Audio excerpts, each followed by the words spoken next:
Morning. So many men do this so well, but the songs this morning, most of the prayers that were led this morning are just going to line up so nicely, and it's so great. Psalm 89, verse 52, we just read it a minute ago. Mike just read it. Blessed be the Lord forever. Amen and amen. Bless the Lord forever. That's a great thing. We're here to serve and worship our God together. Now with that, let me tell you about something that is not blessed and makes me not blessed. Probably about a year and a half ago, I was on Nicholasville Road, about 3:30 in the afternoon. And if you know, you know. That's not a good spot to be in at 3:30 in the afternoon. And so I had plenty of time to observe every detail about the car in front of me for about 40 minutes before the light changed. And then I noticed there was this sticker on the back window, and it looked a lot like this. Not exactly, but a lot like this. And if you can't see what it says, I love my church. And it even had like a logo for their congregation under it. So I put ours there. And first of all, I really like that. I really like it. I hope that all of us would be confident and comfortable enough that if we had stickers that we passed out, that you'd put it on your car. So if anybody going by, anybody driving around you knew, you love your church. I love that. Secondly, though, I wish so badly that I could have talked to whoever it was driving that car and asked a couple of questions. Why? Why do you love your church? And what do you mean when you say, I love my church? I just love to ask those questions. Maybe they'd say a couple of things. Maybe they'd say, well, I grew up there, or all of my family is there. Maybe they'd say, well, I love the worship together. I really appreciate the preaching. Maybe they'd say something like, I love the programs, the activities that we do there. Or maybe they'd say, I really love my pastors. And that's not me, by the way. That's Joe and Dempsey. Maybe they'd say that. Or maybe they would say something else. I really like the sense of community there. Maybe some of those things. There's nothing wrong with appreciating those things. But in fact, most of those things are blessings, tremendous blessings with a local congregation. But is that what the New Testament means when the New Testament talks about the church? I think sometimes we get confused and we think that the church is the place where we meet. Maybe it's the building. Or maybe it's what we do when we're together here in this building. Or maybe it's something we attend here at the building. But in the New Testament, that's not what the church is. That's what the church does. The church is the people. The church is the people that Jesus has purchased with his own blood and called out. The church is the people. It's Christ's body. And so, if you will, please start turning to Romans chapter 12, please. Romans chapter 12, because that's exactly how Paul identifies the church as Christ's body. Romans chapter 12. Now, on Wednesday night, if you were here, you heard an excellent lesson on Romans chapter 12. Joe did a wonderful lesson. I asked him if I could do this. So there you go. I can ease your conscience a little bit. I asked him if I could do this. But if you want the much better and much fuller version of this, please listen to that. It's already online, especially covering verses 1 and 2. Because Christians are the ones being written to here. People who are being transformed, people who are being renewed by God, who are living their lives every day already devoted to the Lord. And what I want us to notice here, if I truly love my church, then according to Romans 12, that love will not just be in my head. That love will not just be in my heart. In other words, it won't be something that I think, and it won't just be something that I feel. It will be shown. It'll be shown in the way that we serve one another, in the way we encourage one another, in the way we lift one another up, and the way that we mourn with one another and sacrifice for the people, because that's who the church is. It's the people. It's not the building.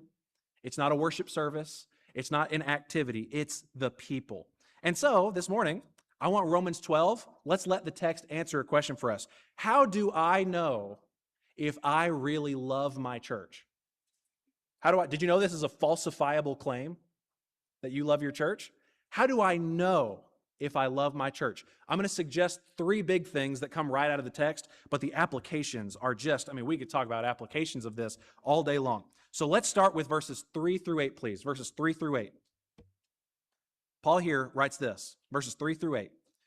For through the grace given to me, I say to everyone among you not to think more highly of himself than he ought to think, but to think so as to have sound judgment, as God has allotted to each a measure of faith. For just as we have many members in one body, and all the members do not have the same function, so we, who are many, are one body in Christ, and individually members one of another.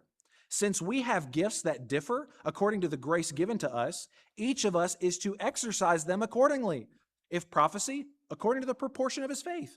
If service, in his serving. Or he who teaches, in his teaching. He who exhorts, in his exhortation. He who gives, with liberality. He who leads, with diligence. He who shows mercy, with cheerfulness. And so in this section, Paul starts with the need for humility. The need for humility. He says there in verse 3, he says, everyone should not think of themselves more highly than they ought to think. And if you've been following along in our summer series in Romans, you know the main reason why for that is I am just as guilty and just as deserving of death for my sins as you are. And the only thing that either one of us, any of us, can hope for is in the grace and mercy of God. It's nothing that we did. And so once we realize that, we should be able to drop our pride really quickly. We're all just as worthy of death. But God knows that this is still something that Christians struggle with, because Paul, the Holy Spirit, through Paul, writes this to Christians. He knows this is something that we're still likely to struggle with. So he emphasizes verse 4 and 5, we are on the same team.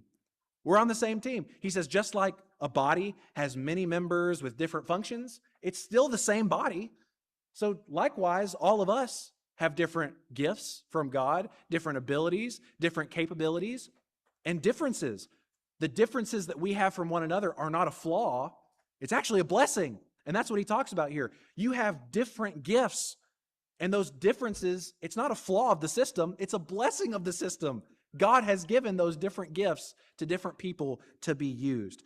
And he mentions a couple of them here. Some of them are miraculous, like prophecy, that I don't believe still happen today. But others are ordinary ways that God equips his people. Serving, giving, leading, all the things that are mentioned there.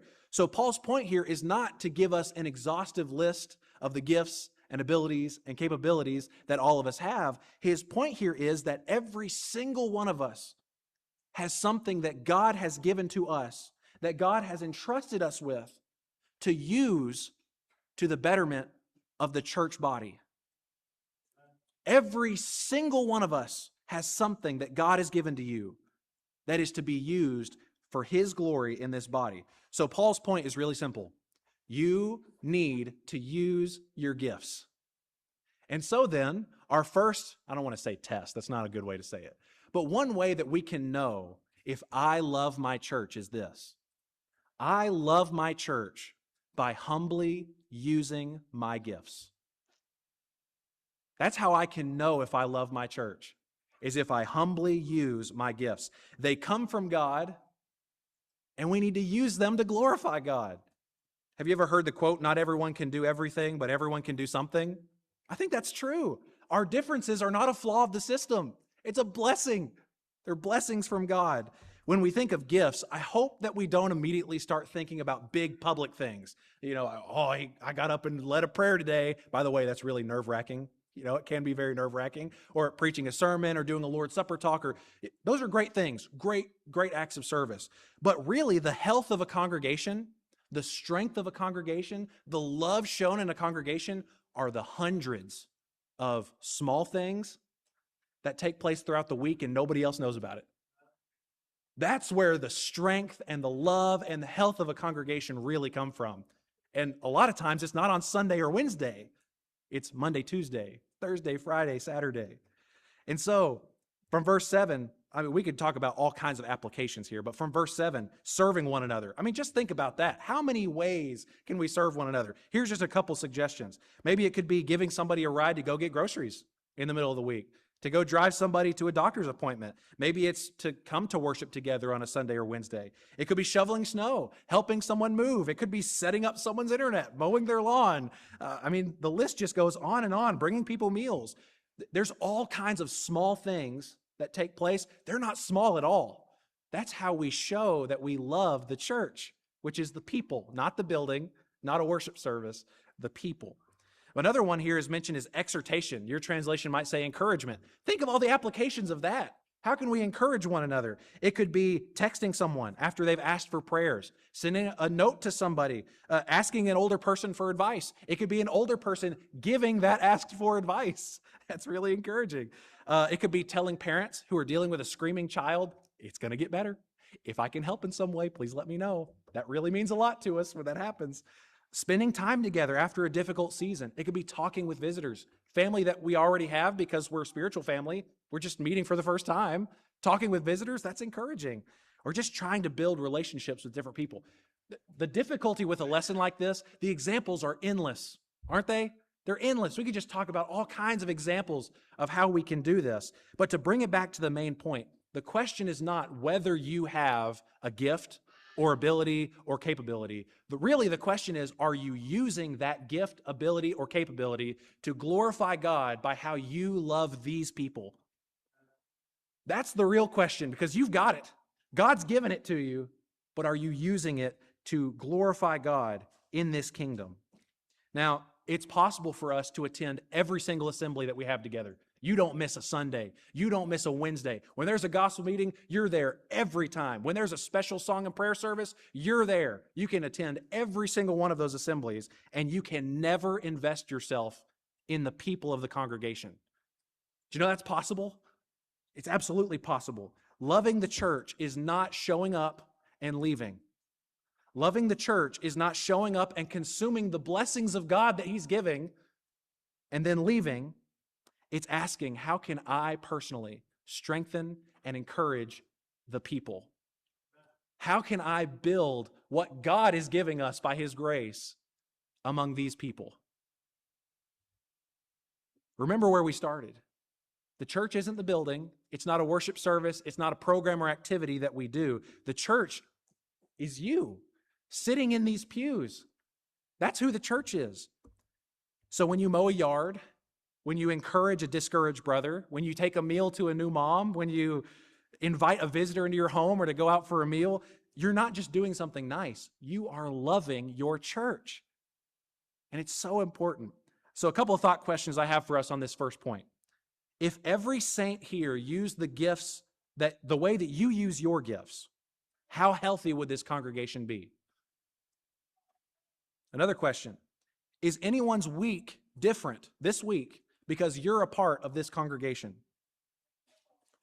And then a last one on this point. Do you have to be asked to do something, or are you actively looking for needs because you care about the people? We can know that we love the church by humbly using our gifts. All right, let's keep going because it's just going to get more challenging. Let's read verses 9 through 15. 9 through 15, please.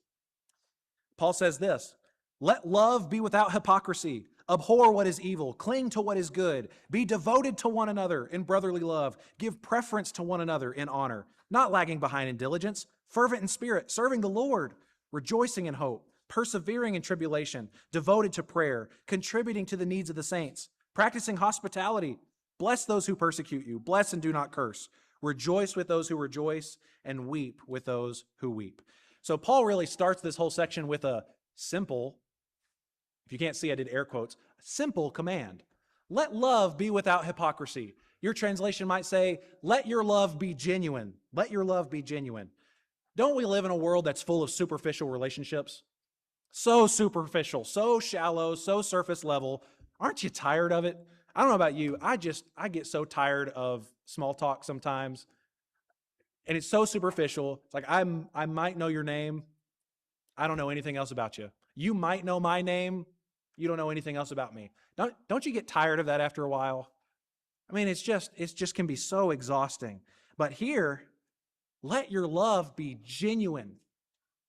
Let it be without hypocrisy. Love these people. Oh man, such an important thing. He wants us to genuinely love one another. So a second way that we can know if I love my church is I love my church by genuinely loving people. I love my church by genuinely loving people. And Paul tells us how to do that. Verse 10 here, be devoted to one another in brotherly love. Give preference to one another. That's not very casual, is it? That's family relationship stuff we're talking about here. It's really hard to be devoted to somebody when you spend no time getting to know them at all. It's hard to give preference to somebody when you don't know them at all. But that's a two-way street, by the way. You can try and try and try to get to know me over and over and over again. If I won't let you in, that's my fault. That's not yours. That's my fault. That's my fault. We've got to learn people's names. I mean, just as a simple thing, we've got to learn people's names, their kids' names. But more importantly, what are you praying for? What are you struggling with? What can I do to help you this week? Verse 11 says, not to lag behind in diligence. In other words, don't be passive. You know, a lot of times relationships don't just happen. Sometimes they do, but a lot of times they've got to be pursued, don't they? I'm gonna make it a point to talk to you, learn your story, and find out some stuff about you, if you'll let me in. It's a two-way street. If you'll let me in, I'm going to try that. One way that we can't do that is if the only time we ever talk to one another is when we're in the building. Have you ever noticed that? I don't know what it is about the building. I can have the worst week on planet Earth, but as soon as you ask me how I'm doing when we're in this building, oh, I'm fine. How are you? I'm great. I'm blessed. It's like, no, I just had the worst week of my life. Let me tell you about it, brother. Another way that we can't be devoted to one another and get to know one another and show preference is if we only talk to the same people every time once our worship service is concluded. We can even, I think it's good intentions. We've got really close friends. We've got family members who are a part of this body. That's a tremendous blessing. Please don't misunderstand me. Tremendous blessing. But we can unintentionally block people out, excuse me, and shut out new relationships because we talk to the same people every time. I really don't think we do it on purpose. But it's really easy for it to happen. We don't talk to anybody else, and then we're shocked that nobody knows us, and we don't know anybody else. It's unintentional. I really think it is. But it's still not right. Sometimes, excuse me, I'm struggling here. There it is. All right. Sometimes I think that we think serving the Lord only happens when we're maybe teaching a Bible class or leading a prayer or leading songs or when we're doing something like that. Paul says serving the Lord is pursuing his people and caring about his people. How can I, verse 12, rejoice and hope with somebody if I don't even know what they're praying for? How can I persevere with somebody if I don't even know that they're struggling? How can I be devoted in prayer for somebody if I don't even know what's happening in their life? Again, it's a two-way street. I can try my hardest, but if you won't let me in, I won't know. Same thing the other way. Verse 13 is really important too. He says, contributing to the needs of the saints. Contributing to the needs of the saints. Don't we have to know what those needs are before we can contribute to those needs? How do we know what people's needs are if we don't know one another, if we don't talk to one another, if we don't let people in to let them know about our needs? Let's see. In verse 8, generosity was mentioned. Hospitality is mentioned in verse 13. It's just a fact of congregation life that some of us have more financial means than other saints here. That's just a fact of congregation life. You have a gift given by God to be used to glorify God by how you treat the brethren here. So an example of that is if you have a house and the space, have people in your home. That's a blessing that not everybody has. Showing hospitality is an important thing here. If you have that gift and that ability, you genuinely love people by inviting them in. Now again, that's another thing that's a two-way street. I'm still a new deacon, but I will just tell you, when there's a group meeting at my house and my wife has spent way too much time cleaning and then nobody shows up, that can be discouraging. And I know it happens in multiple groups. So I'm not just saying my group, so there you go, but you better be there. No, I'm just kidding. No, especially when you think about the whole purpose of these work groups. Is the point of these work groups to eat a meal together? It's to spend time, get to know each other, find out people's needs, and see where we can fill them. I love my church by genuinely loving and caring about these people.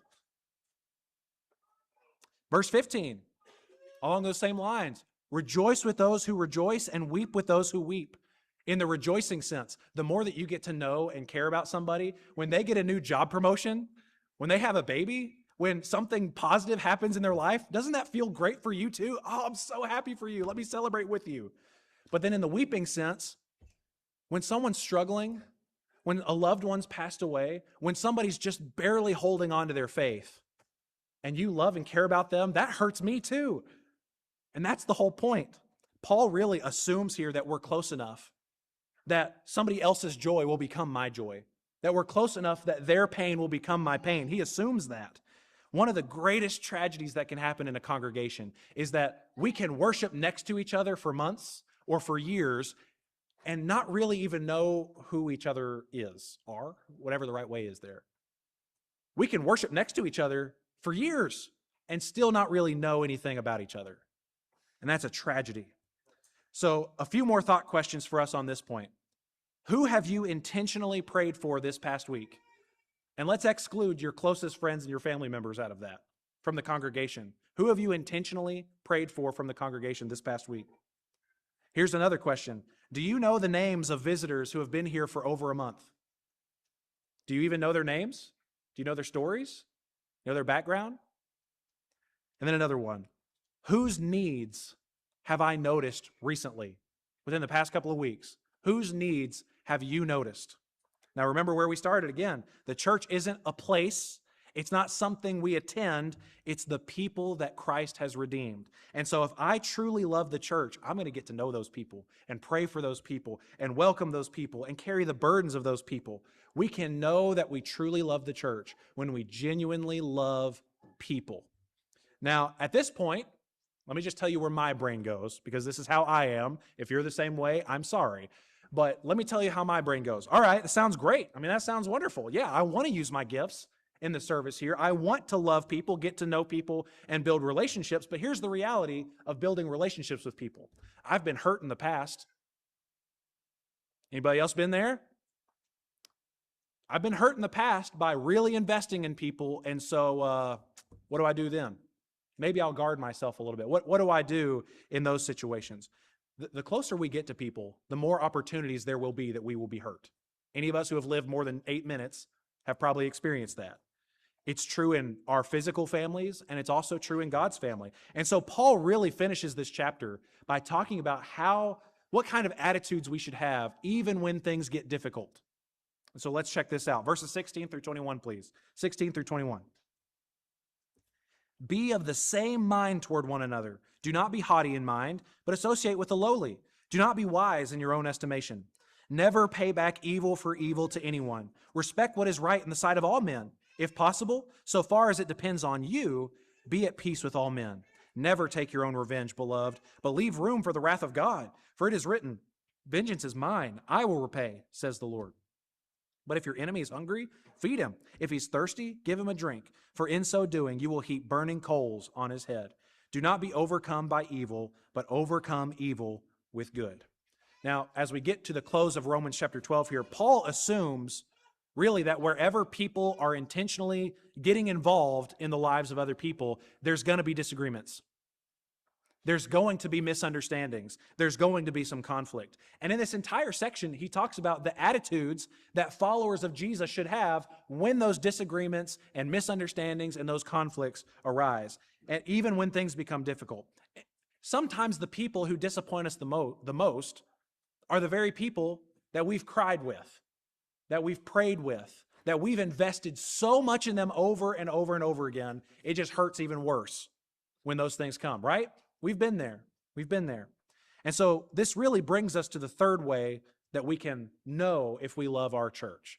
I love my church by protecting unity and peace. That's how I show that I love my church. Verse 16, Paul starts with this. Be of the same mind. Don't be haughty.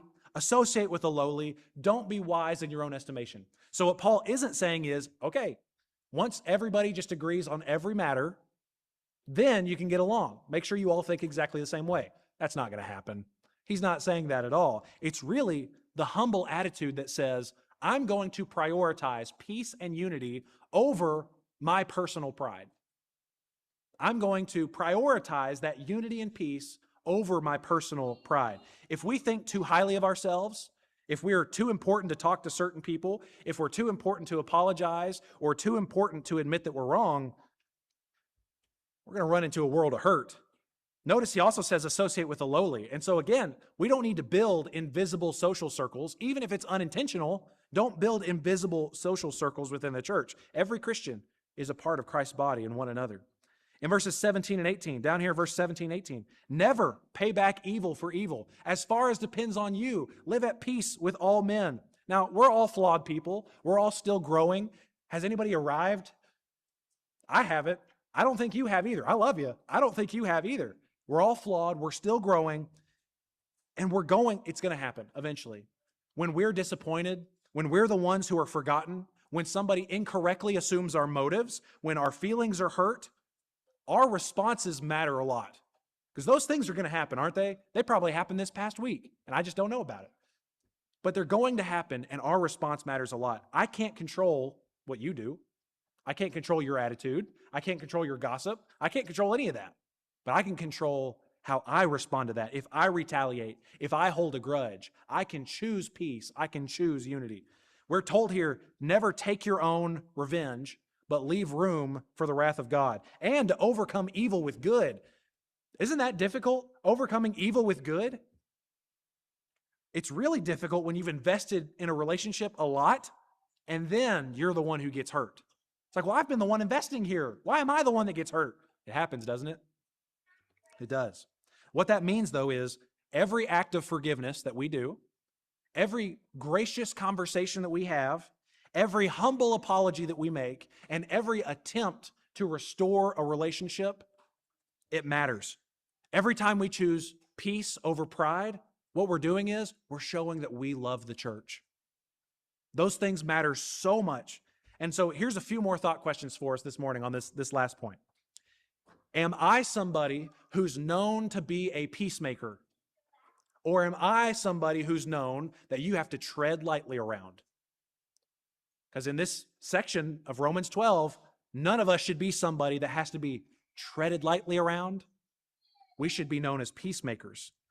Another thought question, is there anyone in the room right now that it's my responsibility to pursue peace with that person? Is there anybody in the room that I need to make peace with? And then last question here. If every saint here handled disagreement the way that I do, would this be a congregation that glorifies God more, or would we glorify God less? Really important chapter. Isn't this a great chapter? Very challenging, very helpful for us. As we get ready to close this morning, though, look at this. Can you this morning say, honestly, from Romans chapter 12, I love my church? I love my church. Romans 12 shows us how. If you love your church, you will use your gifts, abilities, and capabilities to glorify God by how you serve these people in the pews. If you love your church, you will genuinely love people here by getting to know them, by bearing burdens, by rejoicing together. And if I love my church, I will protect its unity and peace by not being a problem, by being a peacemaker. Because, remember where we started all of this, really. The church is not a building. The church is not a worship service. It's not some program or some activity. The church is the people. The church is the people that Jesus paid for with his own blood. And if I claim to love Jesus, then I will love the people that he spilled his blood for. So important.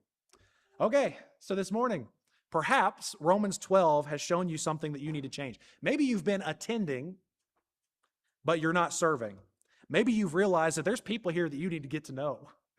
Maybe you've realized that there's a relationship that you need to pursue peace and you need to restore. Or maybe you're not a part of Christ's body in the first place. Maybe you're not. The church isn't a building you join. It's a people that Jesus purchased with his blood. And so this morning, if you're ready to turn from your sin, confess your faith in Jesus, and be baptized into Christ, we'd love to assist you with that. Or if you need prayers of the congregation, if we can rejoice with you or if we can weep with you, we just love to assist you any way that we can. There's an opportunity now. Come to the front while we stand and while we sing.